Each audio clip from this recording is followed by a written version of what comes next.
Joining us for Met Report Sports is Myles. So tell us, how is the #1 team in the nation doing?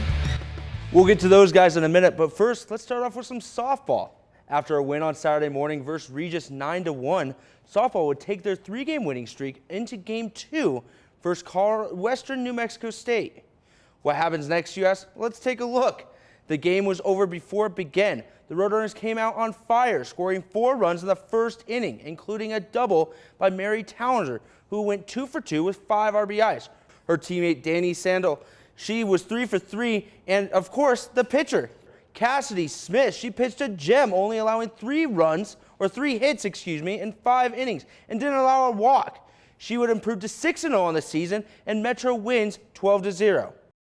Metro would have 2 more games on Sunday, dropping them both, as the Roadrunners improved to 12-6 on the season and 8-5 in the RMAC. They will travel up north to play Black Hills State this weekend for a 4-game series. Unlike our softball team, our baseball team is currently riding a 4-game losing streak. They look to break that streak against their RMAC rival, New Mexico Highlands. The game started out good for the Roadrunners as they were up 2-0, but the Cowboys would come right back as Jared Middleton rips one up left field, scoring 3 runs. But the Roadrunners would have some fight in them as the game was tied in the bottom of the 4th with this bloop single. But New Mexico Highlands would just come right back and be too much for the Roadrunners as Justin Rodriguez puts up 2 and Roadrunners drop another one 7-6.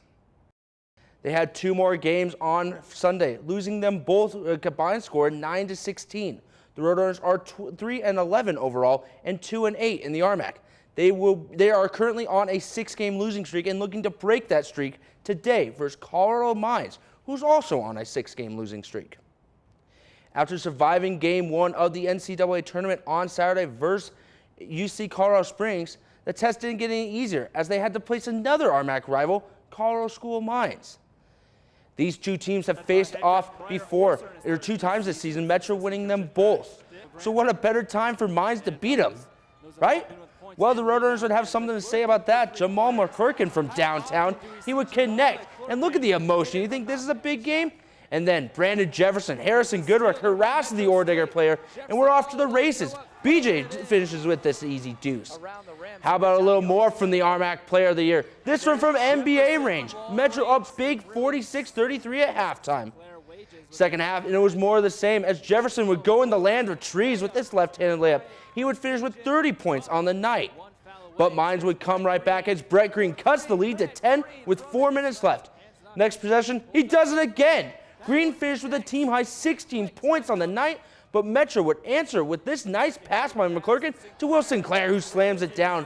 Metro wins a close one, 86-82. 2 nights later, Metro would face off against Midwestern State for a chance to go to the NCAA Division II Elite 8. The last time these 2 teams met was a year ago in the 2nd round of the NCAAs, Metro winning that one 66-60. Would the Mustangs get their revenge?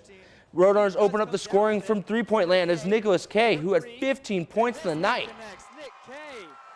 But the Mustangs would answer right back as Xander Blackburn had this easy layup.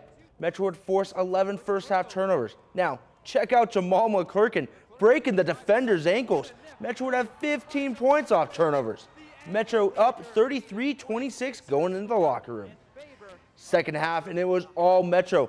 Look at the shoestring pass by Jefferson to Mitch McCarron for the easy layup. Then Metro with another turnover. Kay would have the honors this time and puts it down.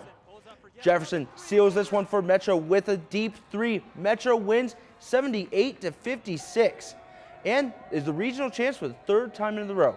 They advance to play Tuskegee in the Elite 8.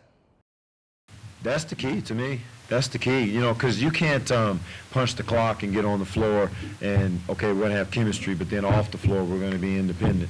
These guys truly like each other. The bond we talked about in our pregame talk being unbreakable, and they've been that way. They've been side by side. They enjoy each other off the floor. Kevin Hall, Anthony Rodriguez, and I will be traveling to Indiana for those Elite 8 games. So make sure you all follow us on Facebook, Twitter, and YouTube to keep you up to date on all 3 of those big games. Definitely sounding rowdiness for you guys. Did you notice I said 3 games? How that exciting. means they're going to win the national championship game. Well, that's going to do it for this week's edition of the Met Report. For Chris Gibson, Anthony Rodriguez, Josh Kozar, Myles Potter, I'm Cynthia Maldonado. Have a safe and wonderful spring break.